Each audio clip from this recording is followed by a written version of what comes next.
Bonjour Paul Poulain. Bonjour. Vous êtes expert en risque industriel. Ça fait une dizaine d'années que vous travaillez dans le secteur et vous avez signé un livre qui s'intitule « Tout peut exploser ». C'est publié chez Fayard. On vient de voir le sujet là. Le frère de notre journaliste Julien Duponchel a décidé de déménager avec toute sa petite famille. Il ne veut plus être dans l'agglomération rouennaise. Est-ce qu'il a eu raison à votre avis? Parce qu'on voit ce qu'il y a autour de nous. C'est costaud quand même, hein?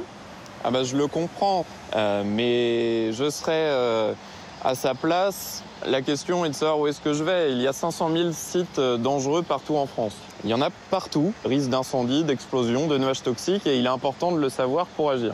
Moi, je n'habiterai jamais ici si je peux l'éviter, mais encore moins en Île-de-France ou le long de la vallée du Rhône. Pourquoi?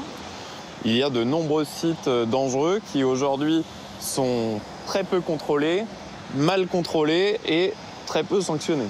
Après l'incendie de Lubrizol et de Normandie Logistique, le gouvernement a mis en place un plan d'action. Est-ce que d'après vous, ce plan d'action, il est suffisant? Il est totalement insuffisant. Il faut être clair.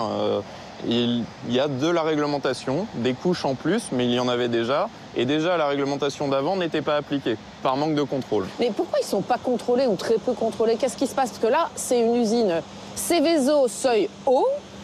On est tout près de Rouen. S'il y a un accident, c'est très grave. Il y a des vies humaines en jeu. On ne comprend pas pourquoi il n'y a pas assez de contrôle. C'est des raisons budgétaires. 1600 inspecteurs pour 500 000 sites considérés comme dangereux. 1600 inspecteurs pour toute la France. Pour toute la France. Ouais.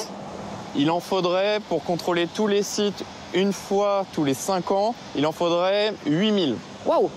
Mais c'est une énorme différence, ça. C'est énorme, et c'est pour ça qu'on n'ose pas le faire, parce que ça coûte cher.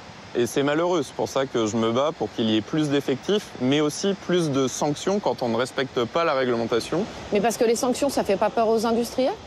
La sanction maximale est de 15 000 €. Autant dire que pour des multinationales, c'est très faible. Et surtout, les préfets ne sanctionnent pas systématiquement. Des fois, ils préfèrent protéger le développement économique de l'industriel. D'où le fait qu'il faut sortir ce système de sanctions du ministère de l'Intérieur. Et pour ça, on aurait besoin d'une autorité de sûreté indépendante, comme pour le nucléaire. D'accord, qu'on contrôle en fait de manière totalement indépendante par rapport aux collectivités locales, par rapport à l'État. Le problème aujourd'hui, qui sanctionne? Le préfet. Ouais. Et le préfet arbitre entre le développement économique de son territoire et la sécurité de la population. Si on faisait la même chose dans le nucléaire, en ce moment, malgré les corrosions, les centrales continueraient de fonctionner et on prendrait le risque. Aujourd'hui, dans toute l'industrie, c'est comme ça qu'on fonctionne. Qu'est-ce qui se passe dans les pays qui sont autour de nous? En Allemagne, par exemple, parce qu'il y a beaucoup de sites industriels aussi, on sait, dans ce pays. Est-ce que les contrôles sont plus importants? Les contrôles sont beaucoup plus importants en longueur. En moyenne, en France, une équipe d'inspection passe 4 jours sur un site comme ça. En Allemagne, c'est 20 jours, 5 fois plus. Et c'est dû à quoi? C'est dû au laxisme français. Est-ce que vous avez l'impression, vous, on parlait des populations qui ont décidé de rester ici, puis on peut les comprendre aussi, parce qu'il y a un véritable tissu économique. Est-ce que vous pensez que les populations sont assez informées sur les risques qu'ils encourent en vivant dans ce genre de région?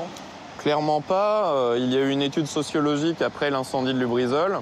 Et il se trouve qu'encore plus de la moitié des Rouennais ne sauraient pas quoi faire en cas d'accident comme Lubrizol. Il n'y a pas d'éducation? Il n'y a pas d'éducation et c'est la raison pour laquelle je propose de modifier les programmes scolaires pour éduquer à la sécurité les plus jeunes. Dès l'école primaire? Dès l'école primaire, puis au collège et au lycée, mais également les adultes. Et une autorité de sûreté pourrait piloter justement ce travail d'éducation. Merci à vous, Paul Poulain. Merci.